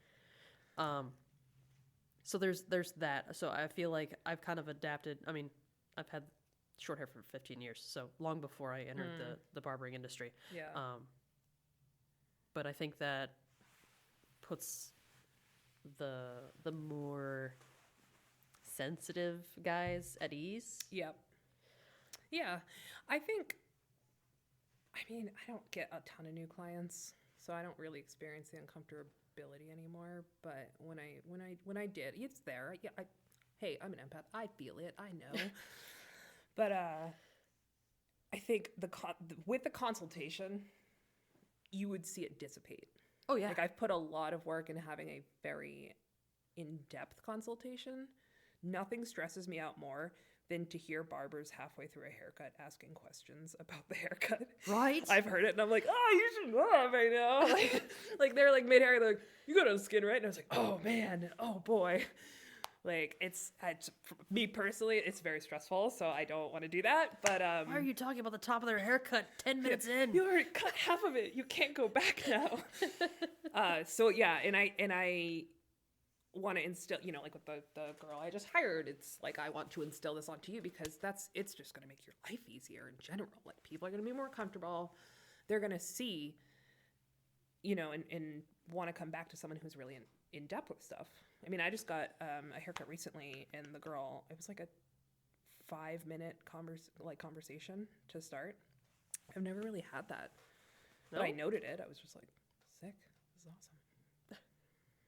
Well, and I feel like you're not doing your job justice unless you're really really good at envisioning Yeah. and seeing what they had and they want what they had before, where it's Yeah. like, and you're just rattling off. So I see that last time you had it nice and tight at the sides, probably like a medium fade, and you want enough to mess with on top and throw some product in if you feel like it, but not necessarily have to. Yeah. If you're that good and you can like spout that off, and they're like, yeah. Yeah. That's like exactly what I want. Yeah, yeah. And Awesome. you see that guessing on it's gone. Yeah, and in a second. they immediately feel confident in you because they're like, Yeah. dude, this is the first time I've sat in your chair. Like, Yeah, awesome. yeah. And I've done that. It's like I don't get a lot of new clients anymore, but I do look forward to the new client. Like I look forward to that because I don't have it anymore. But then I think like those details, like do you style your hair, is like one of the first questions, and I keep it very simple. Like it's yes or no. We don't need to get into details. Yes or no. Do you style your hair? And they're like, well, no, but I could. Do you want to, or not? Do you want the option? Don't tell me you're gonna get into styling your hair and go home and not style your hair. I'm not gonna give you a slick back if you're just gonna like go home and like look like shit. Yes. Like, I don't want that. And it's like it's. I think everyone always thinks you're gonna judge them when they're like, no, I don't style my hair. It's like, no, it's fine, man. I get it. You don't want to style your hair. It's fine. Just like tell me so I don't give you something that you need to style. Although I do want to get something embroidered that says, I don't have 5 minutes isn't a good excuse not to style your hair. I want it like cross-stitched in something and like hung by my station because I hate that excuse. If you don't want to style your hair, don't style your hair. But don't tell me you don't have 5 minutes in the morning because that's just ridiculous. And it really, like, unless you're doing something that requires some, like, comb action, yeah, it's not going to take you 5 minutes. 30 seconds. And even if you are using a comb, yeah. you probably shouldn't be taking 5 minutes. Yeah. Yeah, exactly. But My like, number one suggestion for people. Worst case, 5 minutes is all you have to do. Like, worst case, come on. Like, come on, you got it. Well, and I think of the majority of the cuts that I give people, I'm like 2 minutes. And if you're taking that long, Yeah. you need to step back from that mirror, sir. Yeah. Take 2 steps back. You Yeah. should not be that close. Nobody's going to Yeah. look at you that close. And if they are, they better be kissing you. And I'm like, and I have guys like, I always like, I don't give you a haircut that needs to be blow dried or needs to be styled, but if you come to me and show me this picture, I'm going to emphasize you're going to need to blow dry and style that. And I think that blow drying your hair is great. It definitely takes your styling up a notch, but like, you don't have to do that. No one has to do that. Your hair is just going to look a lot better and more voluminous if you do that. Like 95% of my customers, I just automatically like, I'm never going to introduce you to a blow dryer. Well, in like your area too, like if I was working up here, I would never even dream of that too. No. But like I've got, some guys that go down and work in Boston and they have to put on a suit and, they got flow, so let's do something with it. Like, let's do something really cool. But, yeah, the styling and, do you style your hair? No. Cool. All right. You're going to get something probably pretty short and pretty easy. Like, that's like knocks out 90% of the haircuts that I would give you. But I'm always like, I'm trying to create a balance because I got, the majority of people are like, they want a wash and wear haircut. Mm-hmm. And I'm like, cool, no problem, easy, low maintenance wash and wear. But you have a girlfriend, right? Mm-hmm. Which means you want to have the option to style it if necessary. So true. I was just talking about this today. This guy, he is a interesting individual. Like, he would probably be pretty offensive to some. Not that he says generally offensive things, but it can be. Taken the wrong way. If I was a lesser woman, I would be very offended by I collect those and I shouldn't say customers lesser too. either, but if I was a more sensitive woman, I would probably be very offended. I have a few of those customers Yeah. too. I think we collect them. Yeah, absolutely, because we could put up with their shit. Yes. But he will not. He has beard oil. He has pomade. He will put pomade in because he's got the kind of, it's going back. You need a little something. But he will not put beard oil in. And he was in the shop, I think it was last week. And he's like, my beard's itchy. And I was like, yeah, Barry, you know what helps with that? Beard oil. Beard oil, Barry. And he's laughing. Like, he's having, like, we're all having a good time. But, like, I went in so hard on him. And he's, oh, that's frou-frou stuff. I can't do that, Hannah. And I was just like, Barry, knock it off. Like, put the beard oil in. And then he, like, later on shows us this photo of his wife, and she's, like, smoking hot. I've never seen her. I think I maybe once. I can't remember if I've seen her, but, like, hot wife. I was like, Barry, you're punching, okay? Put some beard oil in for your hot wife, please. Like, she just wants you to put in beard oil. Because he's telling us, like, well, she wants me to put in beard oil, but I don't want to do it because it's frou-frou. And I was like, oh, my God. Just put it in, dude. Your hot wife wants you to put beard oil in. Why would you not put beard oil in? He's like, I know, you're right. I'm like, I know I'm right. You break it down and go, Barry, you love your wife, right? Yeah. Do you love your wife?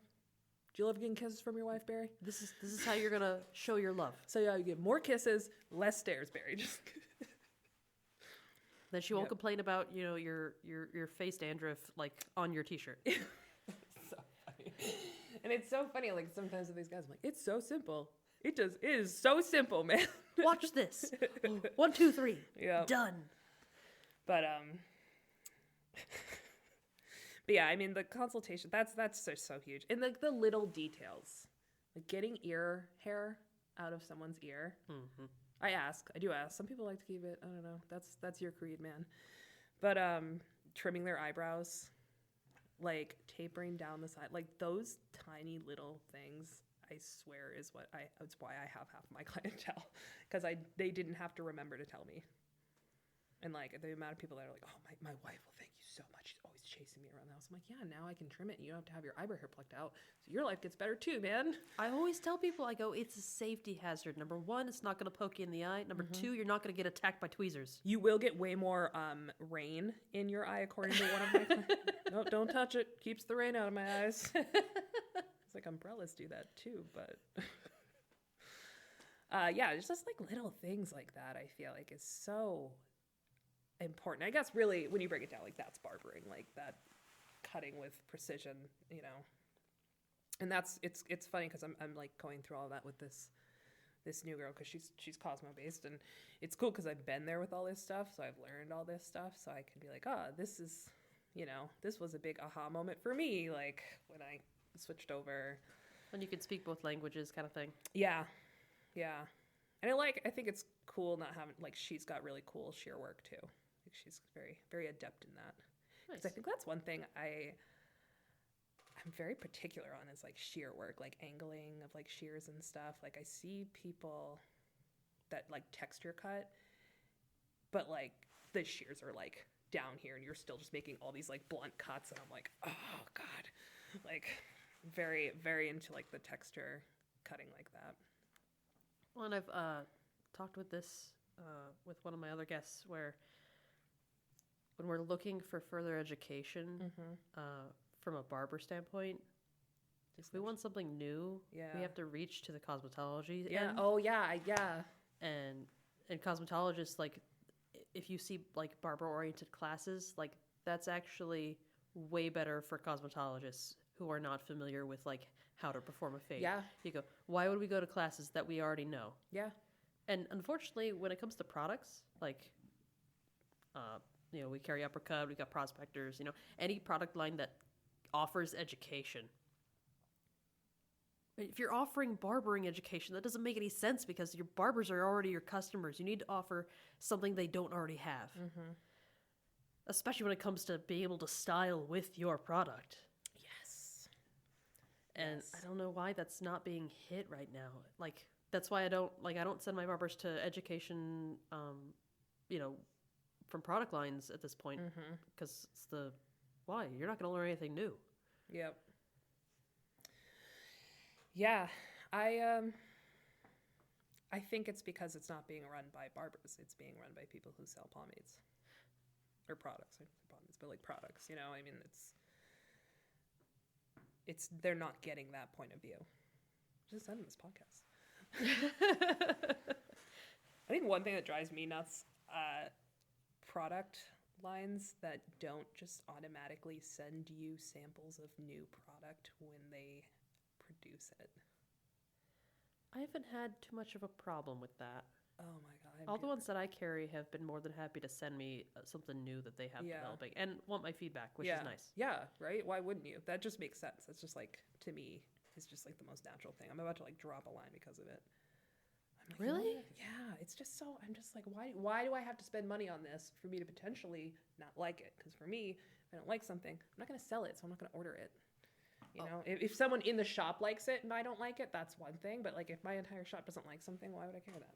Oh yeah, for sure. You know, so it's like, all right, so now I have to invest in this to not like it, and it just like drives me up a wall. I do have one company that I have a wholesale account with, but the only reason I opened the wholesale account with them, and I told the guy straight up, I was like, look, I'm going to give you an initial order, and if I don't like it or if it doesn't fly off my shelf, like, you might not ever hear from me again. Yeah. And I will say that I don't know when I contacted him initially for that, but I think I have one more thing from that initial order. Yep. And it's been over a year. Oh, yeah. And I'm like, I mean, their particular stuff that they sell keeps. Yeah. Like, it's not like a pomade where it's going to expire in a year. Right. But it's like, is it good enough for me to bother reordering? And like, no, not talking to somebody like for the first time, like that product rep could have been fired or gone on to a different company by now. I have to start a new relationship. Yeah. I don't know. Yeah, and another thing with like barber brands. This is so having cosmetology background. It can be a very frustrating point. Is like I don't want to have a million lines, right? I don't want to have like 27 lines, but I need something that has a clarifying shampoo and a hairspray and stuff like that that isn't typically found in a barber line, but my clients want. And like you've got like your deep cleanse shampoos, and those are great. They're gonna get out of grease pomade. They're not gonna get chlorine out of the hair. Yep. You know, or they're not gonna get out a mineral buildup from somebody's hard water system in their house. So it's like, I have to now carry this random shampoo in this random like hairspray from this company that's geared towards women, so their marketing towards men is obviously like, I have to like really sell this. Be like, hey, you need this, so like don't worry about what the bottle looks like. I know it's purple, but Yeah, I love IGK hair products. Like I use them on myself all the time. I went in for like a dry shampoo once and basically just took everything off the shelf and like put it in my basket. I was like, I'm such a sucker. But they have a moisturizing stuff. You know, you don't see that. It's another one. That's it's a shampoo and conditioner. It's called I think it's called Thirsty Girl. So I was like, I think another one's called Sexy Girl, and I was like, God damn it. Like, I can't. Like, I love this product. I would love to sell it, but I was like, I'm not going to put that in my barbershop. That's ridiculous. yes. Like, I will say, as like we just started offering a variety of shampoos. Yeah. And I do carry probably half a dozen, maybe a little more than half a dozen different product lines. Yeah. But that's because I'm a firm believer in nobody's perfect at everything. Yeah. So I like variety. Yeah. And I really don't like single brand loyalty. Yeah. No. Because it makes you very limited. It limits yourself to, it's experiencing only what that line has to offer. Yeah. I think if you want to get like sponsored, that's a great avenue. I think it's like whatever way you want to go, which I don't want to be sponsored. That's not like, not that there's anything wrong. Nobody's with that. ever offered to sponsor me, so I'm like, whatever. I'd I do what I sponsor want. you if I did. Yeah, I mean, and there's nothing wrong with that. If you want to be sponsored, if you want to, that's the route you want to go. Like, that's awesome. But I agree. Like, I have, what are you, 3? I have 3. I have a whole, like, shave line. I have one that's, like, the larger line that's, like, pomades, shampoos, and stuff. And then I've got, like, obviously, like, the Holy Black with the texture powder and stuff. I, like, love that texture powder so much. They've come a long way since I first found them on Etsy. Yeah, right? The whole Vampire Hunter kit. I didn't even have time to consider buying that. Right? 3 minutes. Like, I think I got it. I was, like, cashing out at a grocery store. I pulled it up. And then, like, I have to pay the cashier. Got outside. And I was like, Jesus Christ. That thing was cool as hell. But, yeah, I will say that when it comes to shampoos, it is... kind of had to do a little bit of research, and it's like, all right, so like I carry some Pulp Riot stuff because obviously being a color line, they're like, yeah, we need some of these things. Like, we need a clarifying, we need a toning, but I'm still working on convincing people that you need a conditioner with your shampoo. Oh my God. And was that for women? I will say that there is one product line in particular that I basically told their rep. I go, when you can tell me why you have a shampoo that is a clarifying shampoo, supposedly, and you don't have a conditioner to go with it, like, that's doing some serious work on that hair, and you don't have something to balance it back out.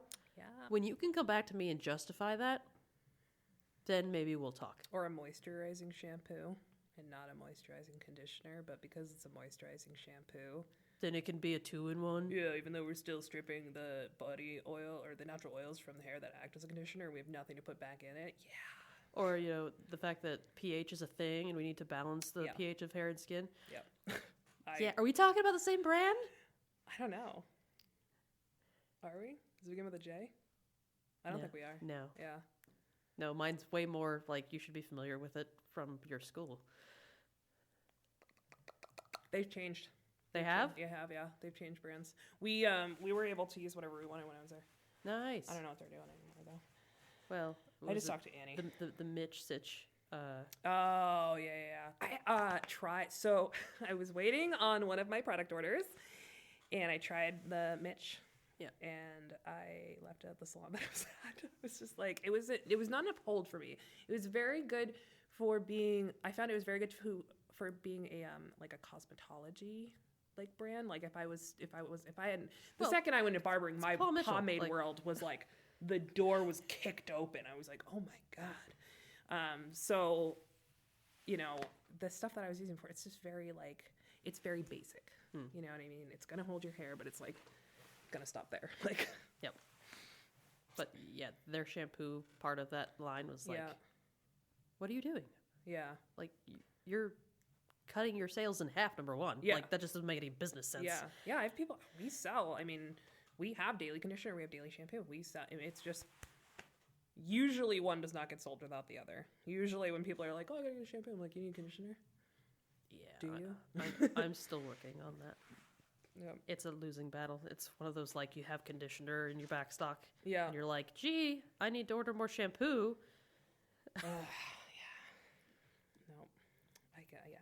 And I'm not a huge product nerd, though. So I think that's why I like rip stuff apart too. Like, I'm so picky. I'm that, like, look at the ingredients person. Yeah. I think that might be a area thing though, really, because I think if you're a product nerd, you're breaking down the science of like why you need this, and they're still not budging. Like, it's those stubborn Laconians. I don't know what you guys call yourself. I found out through some article that Merrimack's called Merrimack and Cheese, and I want to leave the town because of it.